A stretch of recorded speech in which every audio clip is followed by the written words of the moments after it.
Muito bem, amados, nós vamos abrir a palavra de Deus. Eu quero convidá-los a abrirem comigo a Bíblia em Hebreus, capítulo 12. Carta aos Hebreus, capítulo de número 12.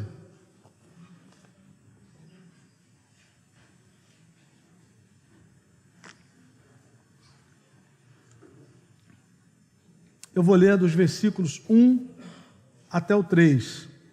Hebreus 12, de 1 a 3.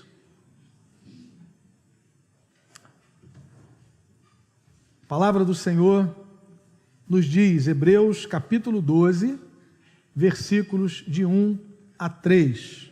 Portanto, também nós, uma vez que estamos rodeados por tão grande nuvem de testemunhas, livremo-nos de tudo o que nos atrapalha e do pecado que nos envolve, e corramos com perseverança a corrida que nos é proposta, tendo os olhos fitos em Jesus, autor e consumador da nossa fé. Ele, pela alegria que lhe fora proposta, suportou a cruz, desprezando a vergonha, e assentou-se à direita do trono de Deus. Pensem bem naquele que suportou tal oposição dos pecadores contra si mesmo, para que vocês não se cansem nem desanimem. Que o Senhor nos abençoe com a leitura da sua palavra. Amém, amados? Eu queria pensar nessa manhã sobre a jornada do crescimento em Cristo. A jornada do nosso crescimento em Cristo. E é interessante que quando nós olhamos para esse texto, nós vamos nos deparar com uma figura que foi utilizada pelo autor para representar a nossa vida cristã. Ele utiliza a figura de uma corrida, de uma jornada. E certamente o autor não está falando de uma corrida de 100 metros. Ele está pensando numa maratona que era comum naqueles dias. E quando nós pensamos na preparação dessas duas modalidades, nós vamos chegar à conclusão que elas são completamente diferentes. Um atleta que se prepara para correr 50 metros, ele tem um preparo, um treinamento completamente diferente daquele que vai correr uma maratona, né? E eu gosto muito de ver corridas, eu gosto de ver maratonas. Eu me lembro, não só na adolescência, no início da juventude, mas já casado eu gostava de ver a corrida de São Silvestre, né? Porque no primeiro momento a gente tinha ali aquelas pessoas, famoso filma nós, né? O pessoal vestido de Incrível Hulk, Homem-Aranha, vestido de noiva, né? Aquele pessoal não estava ali para ganhar a corrida, estava ali só para o filma nós, né? Mas o pessoal que estava correndo de fato a maratona, geralmente os quenianos levam, né? Eles estão ali com uma roupa bem leve, com um tênis apropriado, e eles tiveram um intenso treinamento para suportarem todos aqueles quilômetros. E certamente durante a corrida, enfrentando dificuldades, a corrida não é plana, tem subida, tem descida, e, enfim, que exige preparo, que exige treinamento. Quando nós olhamos para esse texto, o autor está dizendo que nos foi proposta também uma corrida, uma jornada, que o autor está equiparando à vida cristã. Ele está fazendo uma analogia, uma comparação entre a vida cristã, o momento em que nós recebemos a Jesus, até o último dia da nossa vida nessa terra, até que vamos nos encontrar com o Senhor, conforme a palavra de Deus assim nos mostra, nos revela.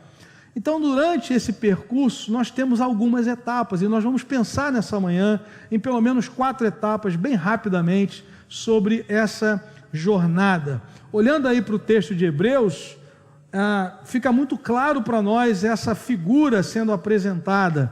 Ele diz aí no versículo 1, portanto, também nós, uma vez que estamos rodeados por tão grande nuvem de testemunhas. Essa nuvem de testemunhas tem a ver com as pessoas registradas no capítulo 11. O capítulo 11 de Hebreus nós chamamos de o capítulo da fé. Ele começa definindo o que é fé. Fé é a certeza das coisas que se esperam, a convicção de fatos que se não veem. Depois ele vai trazer uma lista de pessoas que andaram na história servindo a Deus, que viveram com Ele pela fé. Ele fala de Abraão, ele fala de Enoque, ele fala de Noé, ele fala de Moisés, né?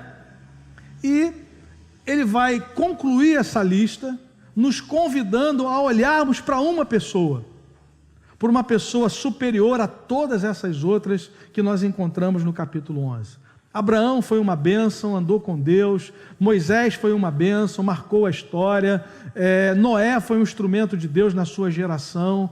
Mas todos esses homens tinham algo em comum, que nós também temos: foram pecadores.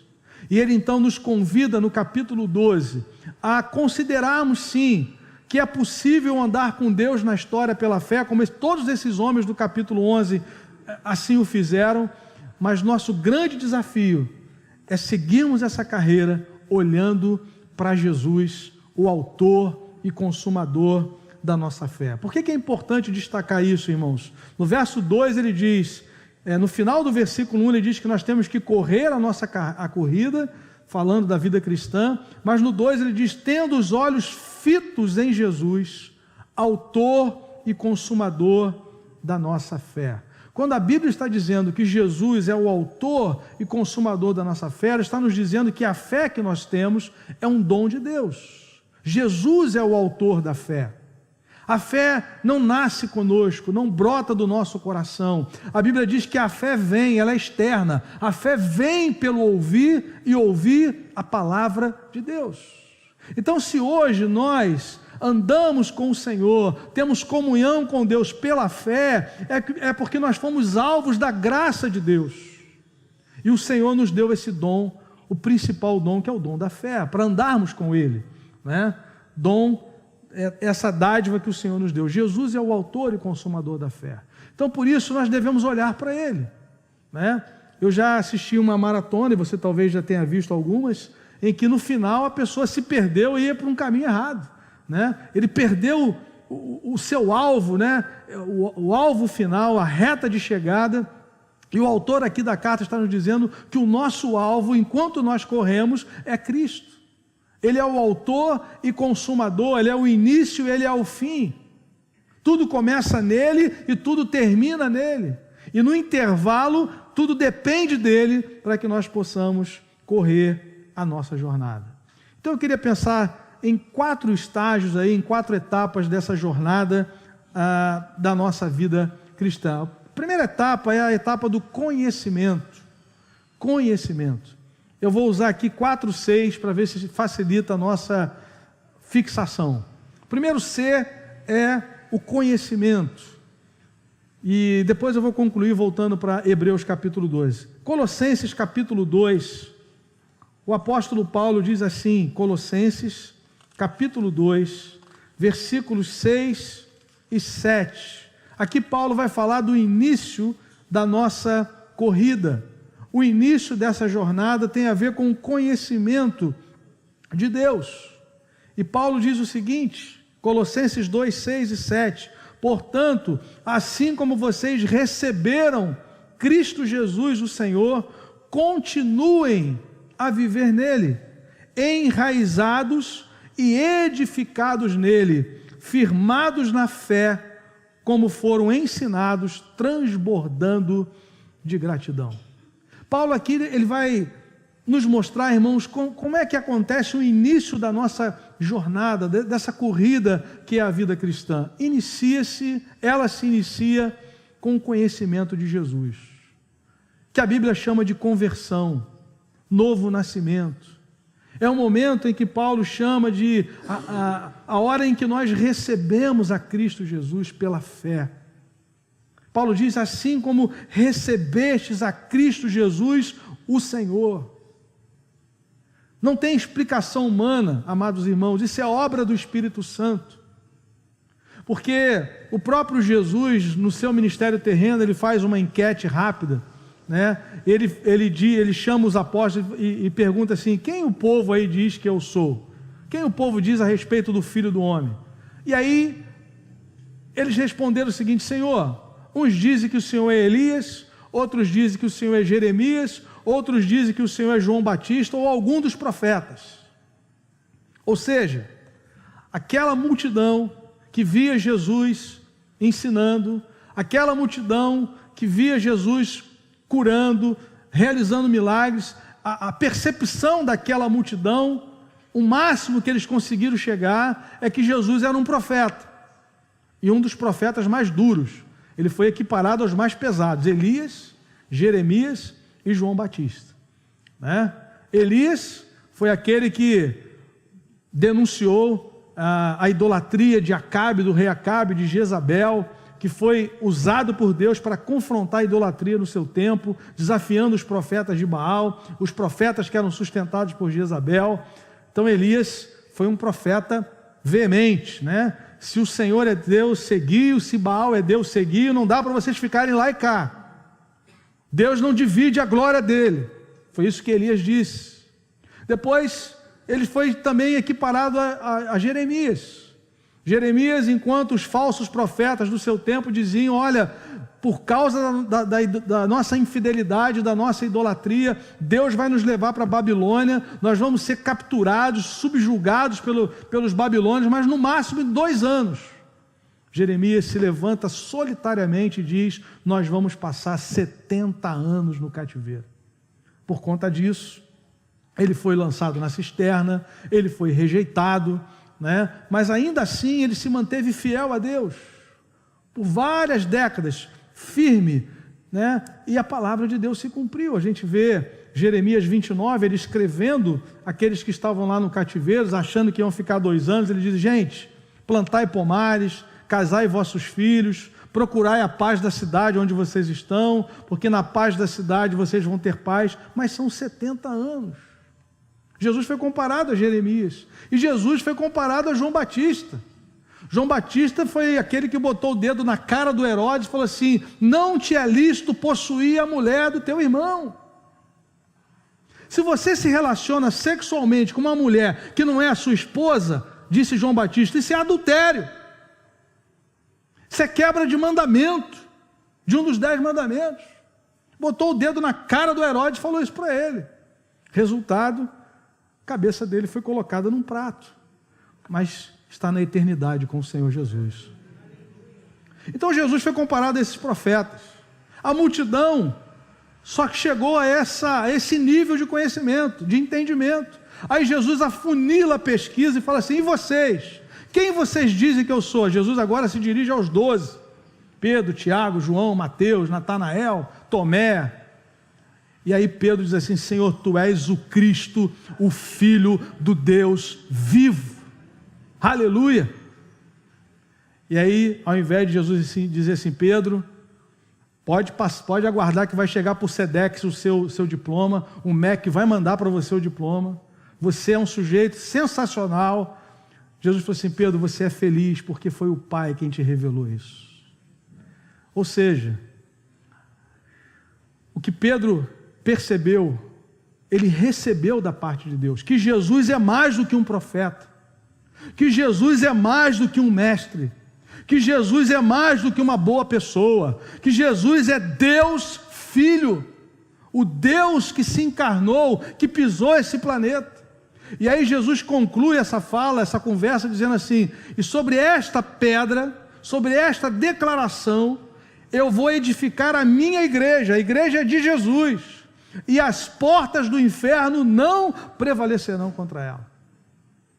Qual é a pedra que sustenta a igreja? Que Jesus Cristo é o Filho do Deus vivo.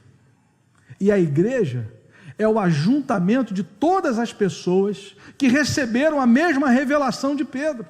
A igreja não é um clube, a igreja não é uma associação religiosa, a igreja é a comunidade dos discípulos de Jesus que creem que Jesus Cristo é o Filho de Deus, que veio em carne, que teve o seu ministério, exerceu o seu ministério, foi traído, rejeitado, odiado, crucificado, sepultado, mas ao 3º dia ressuscitou dentre os mortos, está sentado à direita do Pai e breve virá buscar a sua igreja. Sobre esta pedra edificarei a minha igreja. A igreja não foi destruída ainda na história porque ela está fundamentada em Jesus. E quando eu falo igreja, eu não estou falando instituição humana com CNPJ, eu estou falando a comunidade dos discípulos de Jesus, dos adoradores, como nós cantamos nessa manhã, de homens e mulheres que foram comprados pelo sangue do Cordeiro e que vivem para o louvor da sua glória. Não estou falando de cristão nominal, estou falando de gente que foi regenerada pelo poder do Espírito Santo, que tem compromisso com Deus na história, que tem compromisso com a grande comissão, com ir e fazer discípulos de todas as nações para a glória de Deus. Então Paulo aqui no texto de Colossenses, ele está falando desse momento, quando nós recebemos a Cristo como Senhor, quando nós reconhecemos que Ele é o Senhor das nossas vidas, Ele é Senhor porque Ele venceu a morte, e através do seu sacrifício Ele nos compra para si, para pertencermos ao nosso Deus. Louvado seja o nome do Senhor. O primeiro passo dessa jornada tem a ver com esse encontro pessoal que só é possível pela fé. Essa rendição, quando nós passamos a conhecer a Cristo, conhecê-lo mais do que um profeta, conhecê-lo mais do que um mestre, conhecê-lo mais do que um bom homem, mas conhecê-lo como de fato Ele é, o Filho de Deus, o único Salvador e Senhor das nossas vidas. Nós só podemos conhecer o Senhor porque Ele decidiu se revelar a nós. E Deus se revela na criação e Deus se revela na Escritura. Por isso, a palavra de Deus diz que a fé vem pelo ouvir e ouvir a palavra de Deus. Conhecimento. Interessante que esse mesmo Pedro que fez essa linda declaração, fez uma outra declaração no final do Evangelho de João, no capítulo 6, quando uma multidão está ali no entorno do Senhor Jesus, uma multidão que viu Jesus curar os enfermos e multiplicar pães e peixes. E essa multidão está ali, ávida por ver os sinais de Jesus. Jesus se desloca num barquinho, elas vão para o outro lado, e aí Jesus diz assim para elas: olha, vocês me seguem porque vocês comeram dos pães, porque vocês viram sinais. Em outras palavras, vocês estão atrás de um Messias político, que resolva os problemas diários de vocês, mas eu sou mais do que isso. E aí Jesus diz assim: é necessário comer a minha carne e beber o meu sangue, ou seja, é necessário ter uma aliança comigo, em que eu vou passar a ser o Senhor da vida de vocês. E aí a Bíblia diz que muita gente começa a se levantar e ir embora, porque enquanto Jesus estava somente curando, Jesus estava multiplicando pães e peixes, Ele estava servindo aquelas pessoas. Há muitas pessoas na nossa cultura que querem um Deus que é servo delas, mas o Deus apresentado na Escritura é Senhor. Ele merece adoração, Ele é digno de toda a glória, Ele é digno da entrega da nossa vida a Ele, porque Ele é soberano, Ele é Senhor. E aí, por conta desse levantar de pessoas, gente indo embora, Jesus chega para os 12, que era a liderança dele que ele estava treinando. Ele diz assim: se vocês quiserem ir embora, a porta é aquela ali. Pode ir. Se vocês quiserem se retirar, e Pedro diz assim: Senhor, para quem iremos? Só Tu tens as palavras da vida eterna. Mas ele avança, e nós temos crido e conhecido que Tu és o Santo de Deus. Crido e conhecido. Amém, amados? Então esse é o início da nossa jornada, quando nós conhecemos a Cristo, quando o Evangelho é apresentado a nós e a cortina se abre, Deus se revela. Não temos como explicar isso, não tem uma regrinha, primeiro faz isso, segundo aquilo, não, é obra do Espírito. Você está ouvindo a palavra de Deus, e a Bíblia diz que a fé vem pelo ouvir, aí o Espírito Santo vai e opera no seu coração. A Bíblia é uma semente, e Ele faz germinar essa semente no nosso coração e opera em nós uma vida nova, a vida dEle. E aí você começa a perceber as coisas mudando na sua vida. Você começa a enxergar a vida diferente, você olha para a sua família de modo diferente, você olha para o dinheiro de modo diferente, você olha para a vida, para a eternidade. Você começa a ter uma segurança de que como nós cantamos nessa manhã, quando enfim chegar a hora, né? E aí a morte chegar, nós não temos medo, porque nós cremos que veremos ao Senhor. Isso é obra do Espírito. Você tem lutas, você tem tribulações, mas você sabe que não anda mais sozinho, porque no momento que você creu em Jesus, o Espírito Santo veio morar em você. Essa é a diferença do Evangelho para qualquer outra religião. O Evangelho é Deus vem ao nosso encontro na pessoa de Jesus e veio habitar em nós pelo seu Espírito. Não somos nós que tentamos nos religar a Deus no movimento de baixo para cima, mas é o contrário, é Deus vindo ao nosso encontro. Quando Jesus salva Zaqueu, aquele pecador, cobrador de impostos, funcionário da Receita Federal de Jerusalém, macumunado com o Império Romano, ladrão. Naquela época existiam fiscais de renda ladrões, naquela época, né? E Zaqueu era o chefe deles. E aí, irmãos, no final da história, quando Jesus entra na casa dele e ele começa a confessar pecado, Jesus não deu uma palavra, ele já começou a botar os podres para fora. Já entregou computador, não precisa nem o japonês chegar da federal, né? Jesus pisou na casa dele, já veio com tudo, computador, veio com tudo backup que estava de roubalheira. Aí Jesus falou assim, hoje houve salvação nessa casa, aleluia, porque esse também é filho de Abraão. Abraão é o pai da fé. Jesus está dizendo que ele se arrependeu e creu, porque nós só podemos entrar no reino de Deus através de arrependimento e de fé. Enquanto nós não reconhecemos que nós somos pecadores, irmãos, nós não vamos nos render ao Salvador. Quem é que precisa de um Salvador? Quem é pecador. Esse é o trabalho do Espírito Santo na nossa vida, nos convencer de que nós somos pecadores e nós precisamos de Cristo. Tem gente que acha que dá conta, que no dia do juízo vai estar diante de Deus sozinho, sem o sangue de Jesus sobre ele, vai dizer, Senhor, eu mereço entrar nesse céu. Por quê? Porque eu fui um bom pai, um bom marido. Aí Jesus fala assim, vós que sois maus. Jesus está dizendo, a nossa natureza foi corrompida pelo pecado, nós já nascemos separados de Deus, e se não acontecer nada entre o nosso nascimento e a nossa morte, essa separação vai ser eterna, mas não precisa ser eterna, porque Deus entrou na história na pessoa de Jesus, e morreu a nossa morte, e ressuscitou o terceiro dia para nos dar uma vida nova, para o louvor da sua glória, para nos reconciliar com o Pai. Esse é o início da nossa caminhada. Pedro diz, nós temos crido e conhecido que tu és o Santo de Deus. João 6, de 67 até o 69. Avançando, irmãos, olhando para essa caminhada, para essa corrida como uma jornada, o primeiro passo é o conhecimento, é o ser do conhecimento. Vamos avançar, e aí nós chegamos a um segundo momento, que é o momento da convicção. Eu quero ler com os irmãos primeiro aos Tessalonicenses. O próximo livro, você estava em Colossenses, primeiro aos Tessalonicenses, capítulo 1. A palavra de Deus nos diz, a partir do versículo 2, Paulo está falando do seu ministério naquela cidade de Tessalônica, e ele diz como é que ele chegou naquela cidade. Sempre damos graças a Deus por todos vocês, mencionando-os em nossas orações. Lembramos continuamente, diante de nosso Deus e Pai, o que vocês têm demonstrado, o trabalho que resulta da fé, o esforço motivado pelo amor e a perseverança proveniente da esperança em nosso Senhor Jesus Cristo.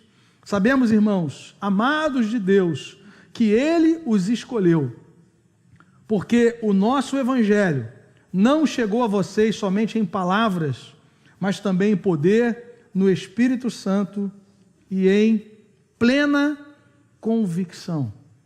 Vocês sabem como procedemos entre vocês em seu favor. Interessante, quando Paulo chega na cidade de Tessalônica, ele prega o Evangelho, ele diz, olha, o Evangelho que chegou até vocês aí na cidade de Tessalônica, não foi só um Evangelho de palavras, mas ele chegou entre vocês, diz o verso 5, no poder do Espírito Santo. Chegou também em plena convicção. E aqui, amados irmãos, o texto está nos falando de crescimento.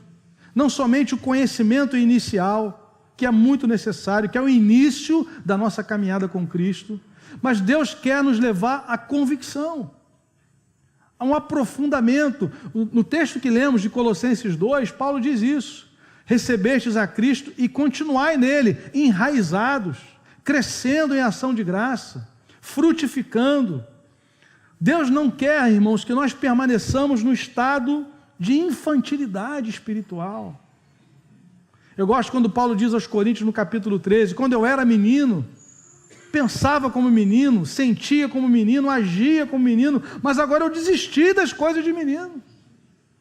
Então nós fomos chamados a crescer em Cristo Jesus. Iniciamos a caminhada, conhecemos a Cristo, nos rendemos ao seu amor, mas, amados irmãos, o Senhor nos chama a continuarmos crescendo. No último versículo da segunda carta de Pedro, Pedro diz: crescei na graça e no conhecimento de nosso Senhor e Salvador Jesus Cristo. Crescei. Isso é um padrão de Deus. A Bíblia diz que crescia Samuel. A palavra de Deus diz que crescia Jesus em estatura e graça. Esse é um padrão. Quando nós não crescemos na nossa fé, nós vamos enfrentar dificuldades. E a ideia é essa: à medida que caminhamos com Cristo, nós somos desafiados a crescermos ainda mais na graça do Senhor. Há um versículo lindo no livro de Provérbios, capítulo 4, o autor faz uma comparação entre a vida do justo, a vereda do justo, com a luz da aurora, né? Aquela luzinha que a gente vê, a primeira luzinha da madrugada, que vai crescendo até chegar no dia perfeito. Então ele diz: a vereda do justo, o caminho do justo, é como a luz da aurora que vai crescendo mais e mais até ser dia perfeito. Agora, querido, se não está crescendo mais e mais, é necessário a gente parar. Nós que tivemos filhos, né, agora temos filhos maiores, mas quando eram pequenos, nós tínhamos aquele acompanhamento e o pediatra sempre fazia aquela medida, né? Aquela reguinha, enfim, ele usava algumas medidas para saber se está tudo certo, está crescendo dentro da estatura certa, o peso está ok. Quando há alguma identificação, precisa de um tratamento específico, de um acompanhamento melhor, porque o caminho natural é o caminho do crescimento. Então nós precisamos parar diante do Senhor para pensarmos: olha, eu já conheço a Cristo, mas eu tenho crescido nele, eu tenho tido mais convicção. E como é que isso acontece, irmãos? Não tem receita de bolo, continua sendo a mesma coisa que os nossos irmãos praticavam no início da igreja.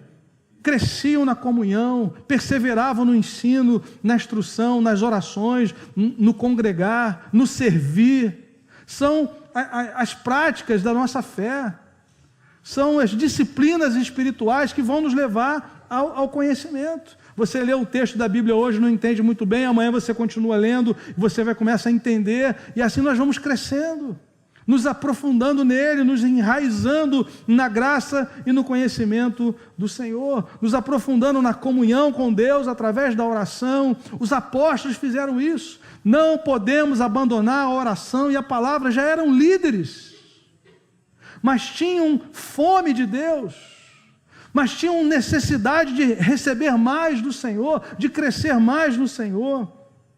E assim nós vamos nos tornando mais convictos, tanto da nossa identidade, quanto na missão que Deus quer para cada um de nós.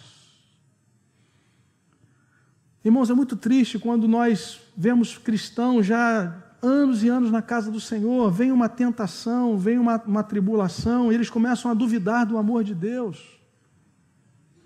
A palavra do Senhor diz assim: nada pode nos separar do amor de Deus que está em Cristo. Quando nós somos crianças, nós ficamos sempre perguntando, ou questionando se o nosso pai e a nossa mãe nos amam. Sobretudo quando a gente era corrigido, né? Quando ficava aquela marca de havaiana na perna, né? Não deforma, não tem cheiro, não soltam as tiras, mas deixa cada marca, né? E aí você: será que meu pai me ama? Será que minha mãe me ama? Porque... E aí, mas a gente vai crescendo, e depois a gente percebe: pô, se não fosse aquela chinelada, eu estava mal hoje, né? A Bíblia diz que Deus corrige a quem Ele ama. E aí vem a tribulação, vem a dificuldade, e aí você pensa assim: poxa, se Deus me amasse mesmo, será que eu ia perder esse emprego? Se Deus me amasse mesmo, será que eu ia passar por essa enfermidade? Nós pregamos aqui alguns domingos, João capítulo 11, as irmãs de Lázaro mandam um recado para Jesus: Senhor, está enfermo a quem o Senhor ama. Ué, quem Jesus ama fica enfermo? Fica. Porque nós vivemos num mundo que se desconectou de Deus. O mundo que nós vivemos está separado de Deus. Nós fomos reconciliados com Deus, nós andamos pela fé com Jesus, mas num mundo desconectado, que está vulnerável a abalos, a mudanças. Mas a nossa vida está em Cristo Jesus, guardada no Senhor. E aí Paulo diz assim: nada pode nos separar do amor de Deus, nem tribulação, nem angústia, nem fome, nem perigo, nem espada, nada. Porque o amor de Deus está em Cristo. Deus não precisa mais provar que nos ama, Ele já o fez, Ele entregou o seu Filho amado por nós. Ele morreu a nossa morte, Ele pagou a nossa dívida. E Jesus diz assim: aquele que vem a mim, de maneira nenhuma lançarei fora, empregado ou desempregado, com saúde ou doente. As minhas ovelhas ouvem a minha voz, eu as conheço, ninguém as arrebatará das minhas mãos. E não perecerão eternamente. Isso é convicção, querido. Isso é fruto de caminhada. Agora você fica naquela situação: não, eu já um dia me entreguei ao Senhor Jesus, eu não gosto de ler a Bíblia, eu tenho dificuldade de leitura. Irmãos, existem aplicativos hoje que você pode clicar e você ouve a leitura bíblica. Faz isso no carro, nas suas viagens, indo para o trabalho. New Version, tem lá na NVI, tem uma narração para você. Você pode ouvir a palavra. A fé vem pelo ouvir a palavra. Tem tantas ferramentas hoje em dia. E nós precisamos crescer. Se nós queremos crescer, nós precisamos ler a palavra, orar, congregar. Daqui a pouco eu vou falar um pouquinho sobre isso, sobre esse perigo do afastamento. Congregar é muito importante, irmãos, é um instrumento que Deus levantou para o nosso crescimento. Orai uns pelos outros, encorajai-vos mutuamente. Faz parte do nosso crescimento para que nós possamos ter mais convicção. Primeira etapa da jornada, conhecimento. Segundo, convicção. Tem a ver com crescimento. A Bíblia diz em 2 Samuel, capítulo 5, versículo 10, que Davi ia crescendo cada vez mais, porque o Senhor dos exércitos era com ele. Ia crescendo. Amém, querido? Que assim seja na minha e na sua vida, que possamos ir crescendo, progredindo espiritualmente. Que daqui a um ano as nossas demandas não sejam as mesmas do ano retrasado, do ano anterior. As mesmas dúvidas. Queremos avançar, queremos nos aprofundar para a glória do Senhor. Em nome de Jesus. Terceira etapa dessa jornada, compromisso. Conhecimento, convicção e compromisso. Se você conhece ao Senhor, se você está convicto do seu amor, convicto da obra que Ele realizou, daquilo que Ele quer da sua vida, você vai se comprometer. Em Lucas capítulo 14, Jesus nos fala sobre isso, sobre nos rendermos ao seu amor. O compromisso aqui tem a ver com rendição a Ele. Lucas 14, é o terceiro livro aí do Novo Testamento, versículo 25. E é interessante, irmãos, que nesse texto Jesus é procurado por uma grande multidão. Lucas 14, 25. E veja o que acontece. Lucas 14, 25 em diante. Uma grande multidão ia acompanhando Jesus. Ou seja, a multidão olha para Jesus e vai naquele embalo. Porque na multidão nós não temos identidade, nós somos mais um. E aí ninguém sabe se aquele compromisso é verdadeiro ou se não é. Ele pode ser momentâneo, ele pode mudar. A mesma multidão que diz assim, bendito que vem o nome do Senhor, é a mesma que algumas semanas depois diz crucificam, é a mesma multidão. Então, o compromisso da multidão, ele é variável, ele oscila. Por isso que Jesus chama a um compromisso pessoal com ele. E aí ele diz assim, a multidão está ali, diz o verso 25, o seguindo, este voltando-se para ela, para a multidão diz, se alguém, interessante, ele fala no particular agora, está no meio do bolo, no meio da multidão todo mundo é valente, né? Todo mundo é alegre, todo mundo é feliz, todo mundo é corajoso. Aí Jesus fala, se alguém vem a mim, verso 26, se alguém vem a mim e ama o seu pai, sua mãe, sua mulher, seus filhos, seus irmãos e irmãs, e até a sua própria vida mais do que a mim, não pode ser meu discípulo. E aquele que não carrega a sua cruz e não me segue não pode ser meu discípulo. Jesus está dizendo, tem que morrer. Morrer para quê? Morrer para si mesmo. O cristão é alguém que morreu para si e permitiu que Jesus se tornasse o centro da sua vida. Nós vivemos para a glória de Deus. Não é que nós não temos mais interesses pessoais, não temos mais interesses familiares, não queremos o bem-estar dos nossos queridos, não queremos crescer na nossa profissão, mas que tudo isso está debaixo do senhorio de Jesus. Tudo isso é para a glória dele. E aí Jesus está dizendo, se você está no meio dessa multidão e não quer me amar acima de todas as pessoas, se eu não sou o centro da sua vida, você é tudo menos meu discípulo. Você é religioso, você é crente de domingo. Antigamente a gente usava a figura do Faustão, né? O crente Faustão só aparece domingo. Agora não dá porque o Faustão está todo dia na televisão, parece que ele mudou o contrato. Então não dá para usar mais essa figura. Então, quem não morre para si mesmo, quem não está disposto a dizer, Senhor, Tu és o centro da minha vida a partir de hoje, Jesus diz, pode ser qualquer coisa, menos meu discípulo. E no versículo 33 ele conclui dizendo, da mesma forma, qualquer de vocês que não renunciar a tudo o que possui, não pode ser meu discípulo. A prova definitiva do nosso crescimento em Cristo se revela na nossa rendição, da nossa entrega total, obediência, consagração, serviço ao Senhor. Mas alguns ainda estão lá no início, anos a fio na casa de Deus, ainda estão lá no conhecimento ainda inicial, ainda não atravessaram para a convicção, ainda ficam na dúvida quando passam por uma tribulação, e aí não conseguem se comprometer, porque não entenderam ainda que ao nascerem de novo, se tornaram discípulos para fazerem novos discípulos. Quem foi alvo da graça, agora é instrumento da graça. E nós precisamos ter esse discernimento. Irmãos, nós não somos consumidores na obra de Deus, nós somos discípulos. Quem foi chamado para fazer a obra, para a missão de Deus, não são os consumidores, são os discípulos de Jesus. É gente que com chuva ou com sol, quando as coisas vão bem ou vão mal, continuam firmes na presença de Deus, sabem de onde foram chamados, por quem foram chamados e para quem vivem e o que Ele espera de nós na história. Convicção e compromisso. Paulo diz em Colossenses, no capítulo de número 3, a Cristo o Senhor é que estás servindo, não servindo somente diante dos olhos dos homens. A gente brincava lá no sítio, lá fazendo não sei o que, lá alguém falou assim, vamos tirar foto aí dizendo que a gente veio. Eu falei, não precisa tirar foto não, irmão. A gente não está servindo para tirar foto, tá todo mundo brincando, a gente está servindo ao Senhor.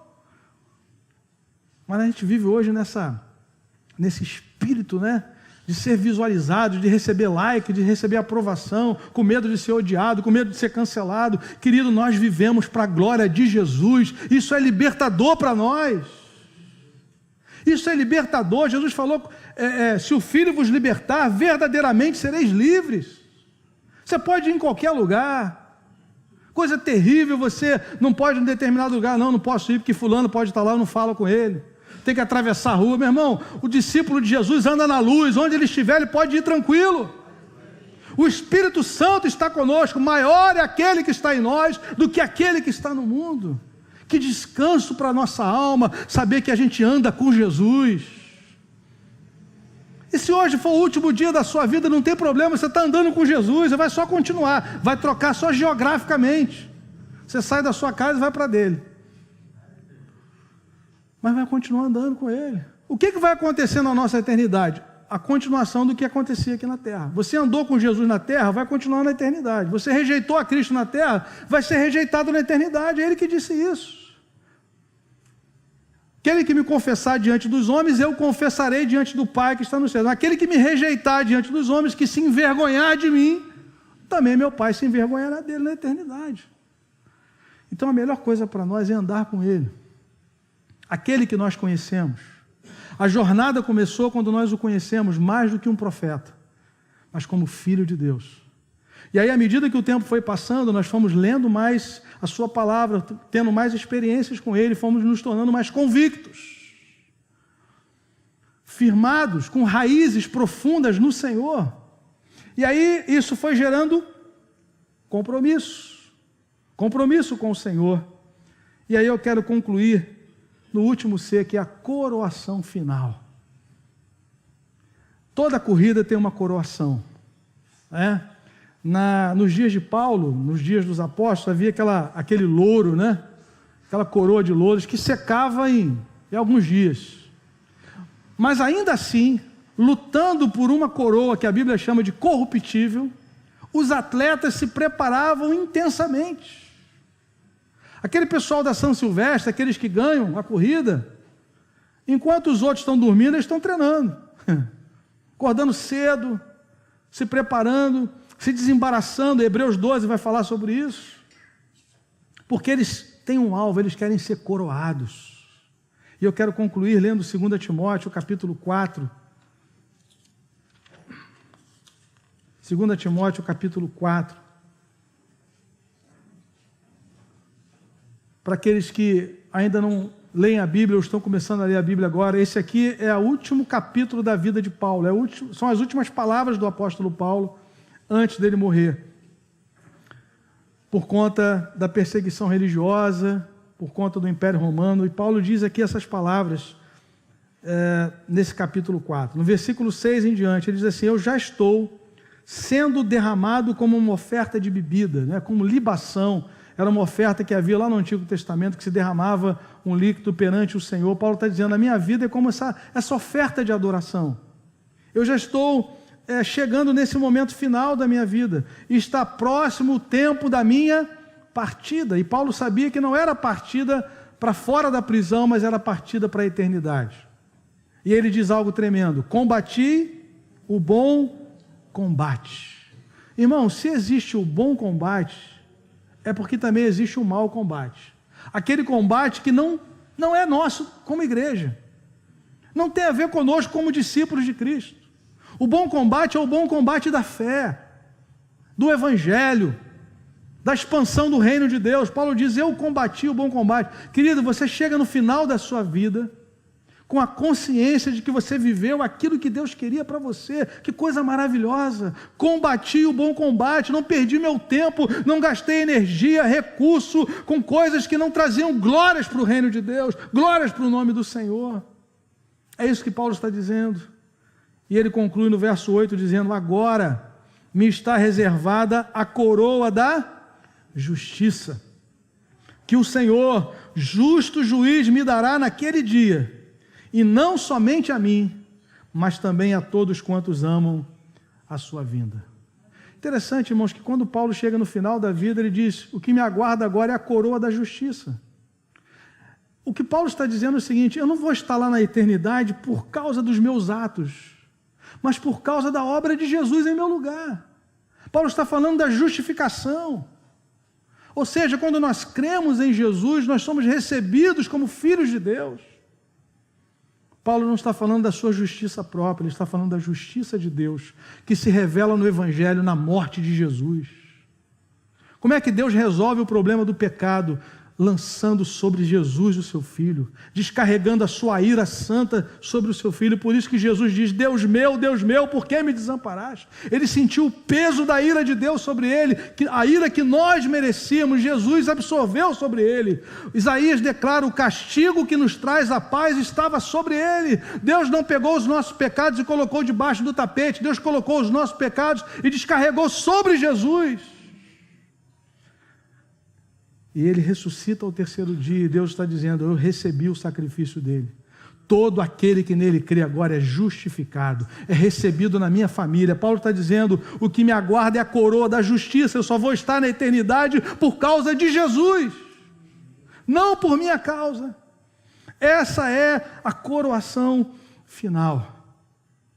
E eu gosto de um texto que eu cito muito aqui na igreja, 1 João capítulo 3, quando João declara, a partir do versículo 1, que nós já somos filhos de Deus, mas ainda não se manifestou o que haveremos de ser. E João diz assim, quando ele se manifestar, seremos semelhantes a ele, porque haveremos de vê-lo como ele é. A maior glória do céu é que nós vamos ver a Jesus assim como ele é. A maior glória do céu não são as ruas de ouro. não é o fato de sabermos que ali não habita mais o mal, a iniquidade, a injustiça, a miséria. Isso também é maravilhoso. Mas a maior glória do céu é que nós vamos ver a Jesus assim como Ele é. 1 João 3,3. E João diz, aquele que tem essa esperança se purifica. O maior estímulo para vivermos uma vida santa é a certeza que um dia veremos a Jesus assim como Ele é. Glória a Deus por isso. Essa é a coroação final. Conhecimento, convicção, compromisso e a coroação final. Essa é a nossa jornada. Pastor, mas no meio do caminho tem muito empecilho, tem obstáculo. Tem, querido. Mas olha para Jesus. Ele está te esperando lá no final da corrida. Por isso que o autor diz, olhando firmemente para Jesus, não olhando firmemente para as lutas. Não preocupado com os prejuízos que vão acontecer no meio do caminho, tanta renúncia. Nada daquilo que nós renunciamos se compara àquilo que vamos receber. Aquilo que já temos pela fé, melhor dizendo. Já temos a promessa e vamos desfrutar da plenitude da promessa, naquele glorioso dia em que estaremos com Jesus face a face. Amém, queridos? Quero terminar com 3 aplicações rápidas. A primeira delas, em que altura da jornada em Cristo você se encontra? Será que você está ainda no conhecimento inicial? Você já entregou a sua vida a Cristo, mas está precisando de crescimento? Nós vamos orar nessa manhã para que o Senhor possa trazer essa consciência da necessidade de crescimento. Conheçamos e prossigamos em conhecer o Senhor. Crescei na graça e no conhecimento de Cristo. Faça uma pergunta simples. À medida que o tempo está passando, você está ficando mais próximo de Jesus? Tem conhecido mais ao Senhor? Tem tido mais intimidade com Ele? Isso é sinal de crescimento ou não. Então, em que altura da jornada? Pense agora. Pastor, eu estou no início da caminhada. Estou caminhando para ter mais convicção. Eu quero ter mais convicção. Então, quais são os passos que você vai dar nessa semana? Eu vou separar um tempo para orar, para ler a Escritura. Vou separar um tempo para estar aqui na igreja, na quarta-feira, às 19h30, domingo na escola bíblica, às 9 horas, na reunião de oração, às 8. Eu quero crescer, eu preciso estar em comunhão com os demais discípulos de Cristo. Em segundo lugar, não importa em que momento você se encontra, volte-se a cada dia para Ele, com anseio de querer mais. Não importa em que altura você esteja da caminhada, querido. Talvez você já esteja convicto da sua fé, comprometido com o Senhor, mas aí de repente vem aquele pensamento, já está muito bom. Tem mais. Deus tem mais para a sua vida. Nós precisamos crescer mais ainda. Ainda há mais pessoas que precisam conhecer o Evangelho através de nós. Há mais desafios. E por último, terceira aplicação, se você não está numa jornada de crescimento, a estagnação e a frieza espiritual podem ter chegado à sua vida. Algumas pessoas estão estagnadas, e esse é um perigo. A frieza espiritual. Algumas pessoas estão experimentando frieza espiritual porque abandonaram a congregação. Isso é um diagnóstico bíblico. Não abandonemos a nossa congregação. Antes, nos encorajemos, façamos a admoestação uns aos outros. Quanto mais, quanto vedes que o dia se aproxima. Quanto mais se aproxima a vinda de Jesus, o retorno de Cristo, mais intensas serão as batalhas espirituais. E mais nós vamos precisar lançar mão das disciplinas espirituais, e uma delas é a comunhão na casa de Deus. O esfriamento não acontece, eu sempre falei isso aqui na igreja, o esfriamento espiritual não acontece no estalo, instantaneamente, momentaneamente, ele tem um processo. A Bíblia vai ficando de lado, a oração vai ficando para depois, o congregar começa a ficar espaçado. Vim no primeiro domingo, vou voltar só no quarto domingo, vim no mês passado, mês que vem eu volto só na ceia, e aí você começa a se esfriar espiritualmente. Isso é um perigo. Nós estamos, irmãos, numa jornada, numa maratona. Nós não fomos chamados a correr 50 metros, nós fomos chamados a uma corrida. em que Jesus é o autor e consumador da nossa fé, e nós temos que nos desembaraçar daquilo que tenta nos prender e olhar firmemente para Jesus, o autor e consumador da nossa fé. Amém, queridos? Amém. Que o Senhor nos abençoe, que o Espírito Santo possa aplicar essa palavra ao seu coração. Durante a semana você pode voltar a essa mensagem, ler de novo, ler os textos novamente. Vai estar lá no nosso canal no YouTube. Faça isso, esse exercício espiritual. Volte aos textos bíblicos, para que a palavra de Deus possa entrar um pouco mais no seu coração e o Espírito Santo esteja trabalhando na minha e na sua vida, em nome de Jesus. Vamos orar? Curva a sua cabeça, feche seus olhos. Eu não sei em que momento da corrida você está, em que momento dessa jornada você está, mas é momento de crescimento. Deus está nos chamando ao crescimento. Deus está nos chamando ao desenvolvimento, ao progresso espiritual, um passo de cada vez, um avanço a cada dia. Cada vez que a palavra chega ao seu coração e você ora e você lê, você ora em cima daquela palavra e você dá um passo de fé, você está crescendo. Mas talvez há pessoas que estejam aqui nessa manhã ou assistindo de casa, que digam assim: eu nem iniciei a corrida ainda, eu nem comecei ainda, porque a corrida, a jornada começa com a nossa entrega ao Senhor Jesus. E eu quero convidar você a fazer isso. Você não precisa vir aqui à frente, a não ser que você queira. Você não precisa levantar a mão, a não ser que você queira. Mas aí mesmo no seu lugar, você possa dizer ao Senhor: Senhor Jesus, eu te recebo pela fé, como meu Salvador e Senhor. Eu não sei muito bem o que isso significa, mas eu sei que o Senhor vai me ensinar a caminhar contigo. E Deus vai apontar para você certamente o caminho da comunhão da igreja, para que você possa crescer mais, para que você possa ouvir mais a palavra, para que você possa ser ajudado na sua jornada, em nome do Senhor Jesus. Se há alguém nesse lugar, nessa manhã, que gostaria de dizer: Senhor Jesus, eu te recebo hoje pela fé, como meu Salvador, eu crio, ouvindo essa palavra, a tua palavra, que eu sou um pecador, mas que o Senhor morreu em meu lugar, eu te recebo como Senhor da minha vida. Eu queria que você ficasse de pé. Se o Espírito Santo fala ao seu coração, se você quiser ficar em pé, eu quero orar por você. Há alguém nessa manhã que quer dizer: Senhor Jesus, eu te recebo como meu Salvador, eu quero orar por você. Se você deseja, fique em pé aí no seu lugar, não precisa vir aqui à frente, eu quero orar por você, em nome do Senhor Jesus. Em nome de Jesus.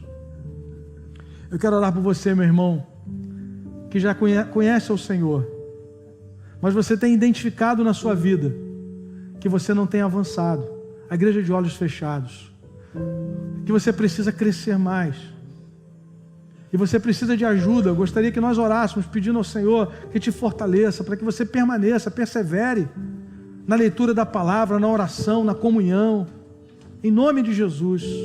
Se você deseja crescer mais, eu queria orar por você. Fique de pé no seu lugar, nós vamos orar pela sua vida nessa manhã. Se o Espírito Santo falou ao seu coração, desafiou você, eu quero orar por você nessa manhã, em nome de Jesus. Em nome de Jesus. Se você desejar ficar de pé no seu lugar, eu quero orar pela sua vida, para a glória de Deus. Talvez você esteja enfrentando frieza, talvez você esteja enfrentando desânimo, mas nessa manhã nós cremos que o Senhor pode aquecer o nosso coração novamente, nos colocar no trilho da jornada, do crescimento novamente. Eu quero orar pela sua vida, em nome de Jesus. Fique de pé no seu lugar, querido. Nós queremos orar por você, para a glória do Senhor, em nome de Jesus. Em nome de Jesus. Vamos orar? Quero convidar então toda a igreja a se colocar em pé.